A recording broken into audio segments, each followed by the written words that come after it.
Kia ora koutou, this is Larissa here from Magical Moon Astrology, reporting from Te Whanganui Aotearoa, Wellington, New Zealand. So I'm here to do the latest astrology report, which is about the full moon tomorrow, which will be taking place at 7:28 a.m., which is Monday the 6th of February here in Aotearoa.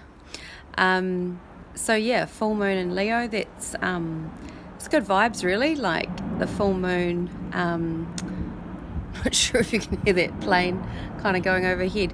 That sort of in some ways embodies Leonine energy, like knows how to get your attention and sort of take up space, which is fabulous. So Leo is about shining our light and and it wants to put forth its best side. It's very considered in that way, and sometimes can be accused of being a little bit vain or aesthetically motivated. I've noticed I can't stop playing with my hair. I'm like, leave it alone, just let it go, like it's just here, it's gonna be okay.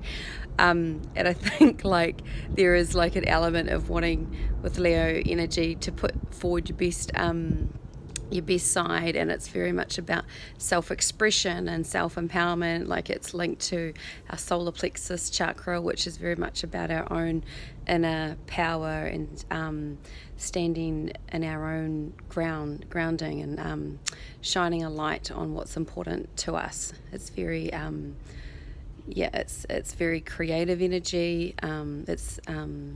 So I guess like there's an opportunity here to really sort of tune into your inner child and let that sort of guide you. Like, what is it that brings you fun and joy and pleasure and all the meanings is associated with pleasure as well. It's very much about having a good time and also bringing joy to other people.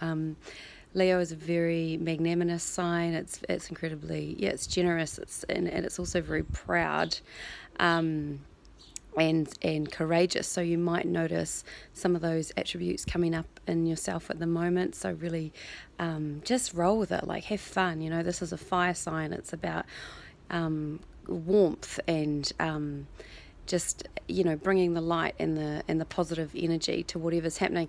There is like a serious element to it. The ruler of this full moon is the sun, so the sun rules Leo. So currently the sun is in Aquarius, which is opposite Leo, and with a very, very wide conjunction, which is like meaning that the two planets are sitting together, very sort of still affecting each other, sun conjunct Saturn. So there can be like a serious element to this. It's like taking fun seriously, taking ourselves and creativity, all the Leonine themes seriously.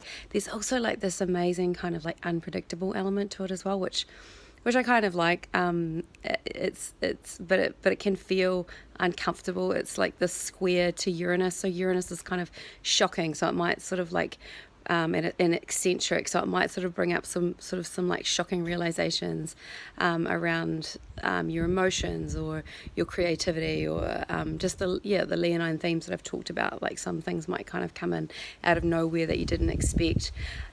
Another aspect that's important to consider with the full moon in Leo is to reflect back to the new moon in Leo, which would have been 6 months ago.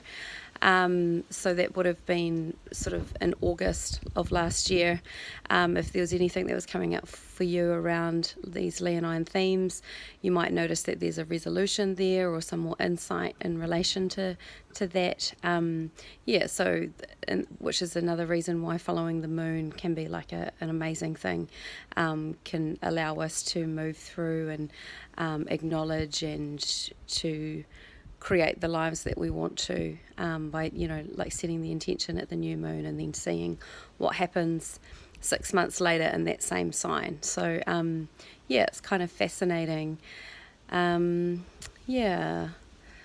think I think the thing is with Leo is it really is like about getting in touch with what brings us joy and fun and yeah, and keeping it light. Like I know that the start of the year can feel a little bit, it's felt like a really slow start because we've had those retrogrades with Mars and Mercury, but now you might be noticing that things are starting to pick up a little bit, and that's because Mercury's moved out of its shadow period.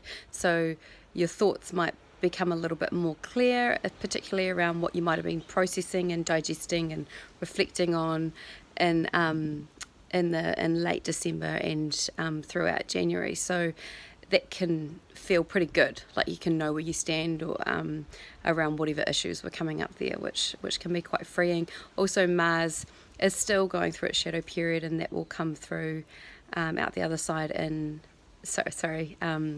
Mars, and so that will come through in March. So the energy will slowly start to pick up, and life will just start to feel a little bit more flow and a wee bit more easy, which is great because it has been a little bit of a clunky start, and it's good to acknowledge that. So get in touch with your inner child, do what a lion would do, what would, like chill out, have fun with your friends. There might be a dramatic element to this as well, which is, like it is about that expressing yourself and getting in touch with who you really are. It's this sort of unapologetic, like practicing putting ourselves forward, but and that's the bit that brings us joy in our lives. So great time to tap into that. So have fun with that, and take care of yourselves and each other. Ka kite.